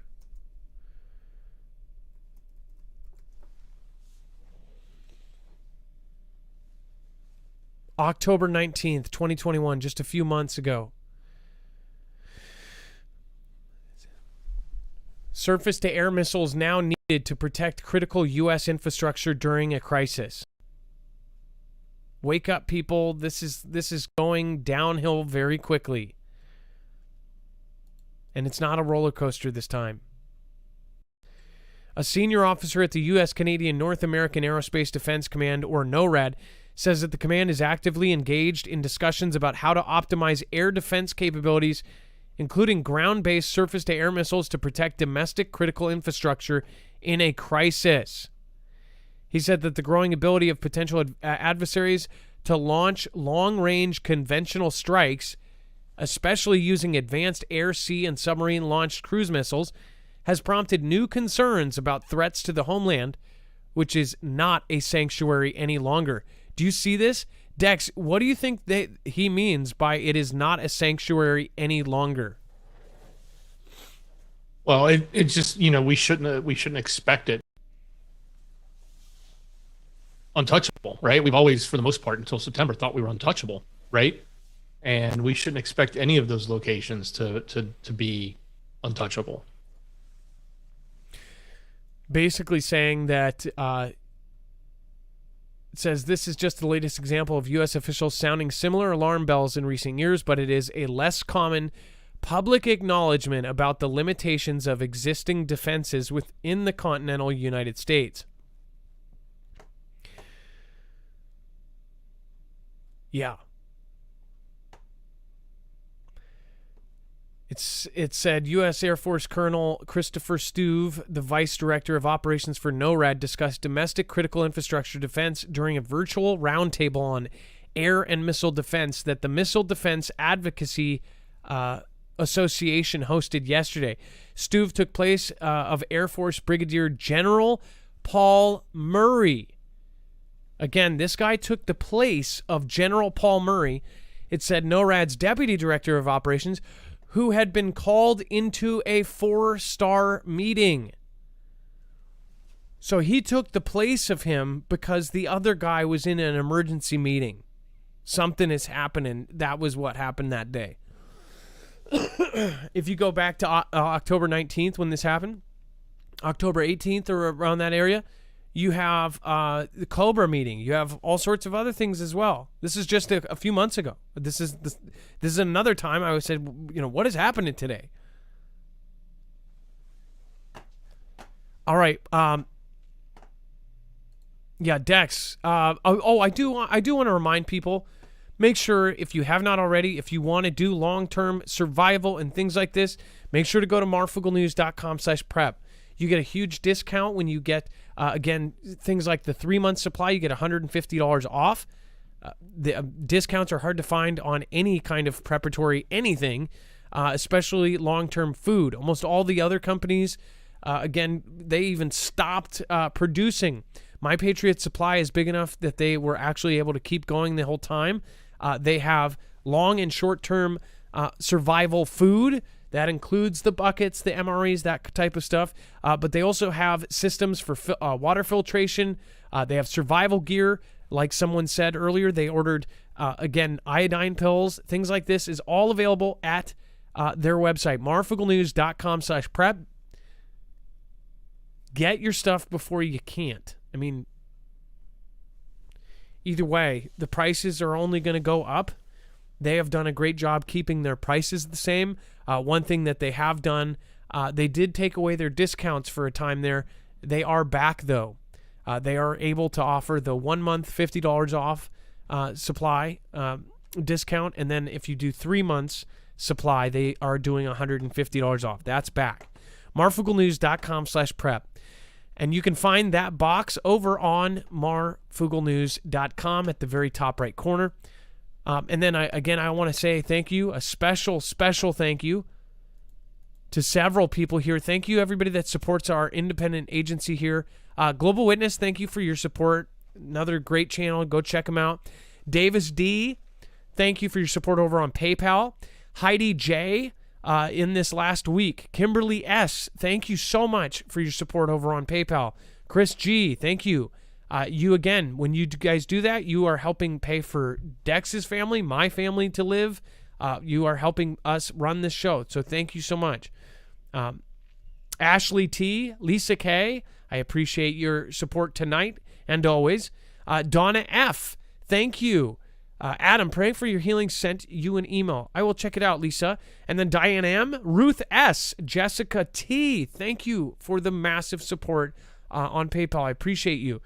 Terry T, Jessica T, and Terry T, thank you both. Krista R, Faley M, and then last month, David Arduzer, Tiffany P, Kenny Cams, M, Patty, Lisa K, Franco, David M, Trell S. Again, you guys are getting added to a list. We're gonna keep shouting you out. We're gonna keep thanking you because we really appreciate your support. You guys are just like any other. This is essentially turning it into an NPR. because we're not getting support from the normal things anymore. I mean, it's gotten to the point where you can't talk about anything somewhat controversial and still get paid normal ways. So thank you, everybody that does. We have been always honest about how we have to run the show. So for the people that, everybody kind of understood when we started doing affiliates that we would only do affiliates if we thought we were going to save lives or help your life be better. So I'm glad that everybody that understands this knows that they are helping support this. Again, we still have goals. We wanted to get a system going like our own Discord that couldn't be taken down. But it turns out that's going to just be absolutely an insane thing. We would need full-time employees for that to happen. We need to expand. We still have goals. I would love to expand this to be 20, 30, 50 people. We're not there yet. But with patience and hard work, I think we're going to get there. So please, again, share us with a friend and family. Share this on your social media, whether it be Facebook or Instagram. You are part of this. Your one share does matter, and it is noticed. I really do appreciate everybody that goes out and shares our stuff. Dex, I know you do too as well. You've put your whole life into this. Absolutely. Yeah, the Foogle fam is phenomenal, and the best thing you can do is help grow the fam and make it bigger and stronger by sharing. Because nobody else is the system's not allowing us to grow. It's holding us back. So the only way we get anywhere is with each and every one of you. People don't realize how powerful they are when they share something. You are powerful by yourself. You're always thinking somebody else is going to do it. If you do it at home, that is more powerful than a donation. So if you want to be recognized on this channel, don't donate. Say, hey, I shared the stuff. That is looked at just the same. Thank you. It brings in new people and it grows this and it increases our reach. We need to reach as many people as possible. And if everybody was prepared for this, we wouldn't even have an issue. Think about this too. Think about if everybody was completely prepped and a disaster happened. There would be less crime. There would be less stealing. There would be less people killing. I mean, everything would be better if everybody was prepared. Thank your mods tonight. They are volunteer, and again, that's something I wish we could change at some point. Thank your mods. Thank everybody that has helped out tonight. Thank everybody over on DLive. Thank you, Gem, Bling It on Grammy, Mary XX, Memory Trigger, That Chowky Gal, Angela 1809, Mary XX, Dex. Thank you. Why don't we talk about Adam. The web only? Yeah, there's some crazy things happening over on web only. So go to marfooglenews.com, click on the thumbnail for today's show, and scroll down to that web only content. A governor, I think it was in West Virginia, literally picked up his dog, his bulldog, and showed his butt to the camera and told Bette Midler she could kiss it. So you can go read why he did that. There's a lot more to that story. Kid Rock, remember we talked about his new song that came out. He's gotten a lot of attention from that. So a couple of things happening there. Definitely a lot of political things going on. There's always that. But check it out. Apparently Minnie Mouse is hanging up the skirt and going with a pantsuit. So plenty of news that we just can't really cover here. It's either too political or it's too opinionated or it's just too hot for TV. So head over to marfooglenews.com, click on the thumbnail for the show, scroll down to that web only content and see what you've been missing. And if you're on YouTube, open the description. It's the first link right there. It says show notes. And by the way, the two companies that I really hate were affected so much by politics is Disney and Lego. Lego is probably the one that hurts most. I am a huge Lego fan, but they started adding certain things to their name tags, like what, they have now. I mean, they've done things that don't even make financial sense because they're pandering to a certain thing. And what's sad is they're not doing it because they believe in those people, right? They didn't do they didn't do Queer Eye for the gay guy set. That wasn't to support the gay community. I have gay friends. They don't feel like that was because they were supporting their community. They felt like they were pandering to that and trying to do it for their social kind of status, right? That they're trying to fit in with this thing that who knows where they're even trying to fit in. They did a Lego set based on a show that was a hit maybe 20 years ago, and now they have a new one that's not, it's subpar. It's not Seinfeld or Friends like the other two sets they did like that. It's like little things like that. They're happening everywhere. And everybody feels like they have to fit in. And at the same time, you're persecuting, canceling, doing all this stuff while saying everybody's equal and everybody should have everybody should have value. Are they actually helping the gay community by doing that? Or are they trying to get a quick sale off of by pandering? I don't know. Susie Karazin, thank you. What I understand is that Ukraine is the elite headquarters and Putin is trying to boom, boom. That's only reason why we are defending them. U.S. Army is defending corruption. Russia is fighting it? I don't know. I always thought it was Luxembourg, but what do I know? Oh, like the where they meet with the builder and the Bergs. Yeah, those, people we don't even know their names that are richer than Elon and Bezos, but we'll never know. Yeah, actually, Ilea, earlier you said the richest man is Bezos, and it goes back and forth between him and Elon. Not true. The richest man and the richest woman and all of these group of people that are way richer than that probably have a child, Roth, in their name or some other banker name, and they are unlisted. They have much more money. Talking about legacy money. Do you think Elon got richer than those people? I don't think so. They were running countries before we were born, before our grandparents were born. So I guess Elon's the most public rich guy. Thank you, guys. Just a quick reminder, Adam, in 4 minutes or less, we'll be flipping over to Marfoogle Jams. So yes. Everybody, when you see that link in chat, that's what it means. Click it if you want to follow the rest of the show. Okay, so we're about to head over again. If you haven't subscribed to our third channel, it is for when the show goes over 2 hours. Make sure to head over there. Thank you to everybody tonight. Now it is time for the shoutro. It's not an outro. It's not a shout out. It's a shoutro.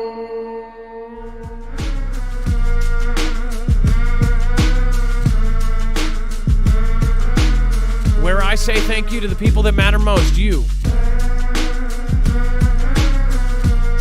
I will be making a silly song for the top supporter tonight.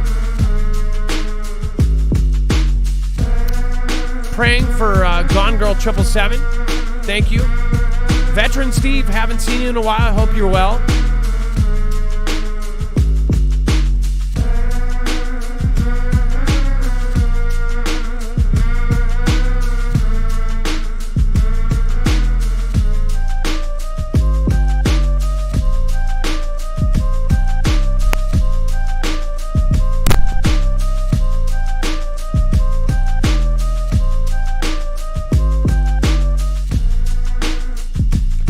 I want to say a quick thank you to John Vogt, Prilby, Stephen McMahon, Chicky R, Global Witness. Thank you. Make sure to go over and check out Global Witness's channel. He is getting close to 100,000 subscribers. Bobby Miller, Keith and Queen Brad. I hope you guys are doing okay. How's Queen? Did she recover from her bed accident? Dustin Layton, Kim Schaefer, Ruth Angel, Stinkers Bridge, Ariel, the Wrestling Mermaid. You did not pop in tonight, but I just want to say hi to Mike from Ariel, the Wrestling Mermaid. I got the Natalie D. Delaware, yeah, hey. Everybody gonna go back, we see. Chows on the woods and the sting goes free. I've got the Cobalt Wolf and the Billy Leather. Everybody with